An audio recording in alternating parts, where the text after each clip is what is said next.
ہمیں بھی پڑھنی چاہیے، یا کسی پر کم کسی پر زیادہ، لیکن اثر ضرور ہوتا ہے۔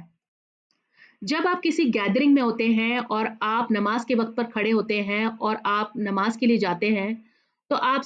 صرف خود نہیں اٹھتے ہیں بلکہ اوروں کو بھی نماز کی دعوت دیتے ہیں بنا کچھ کہے۔ پھر وہ پڑھیں یا نہ پڑھیں، ہو سکتا ہے شیطان ان پر حاوی ہو جائے اور وہ نہ بھی پڑھیں،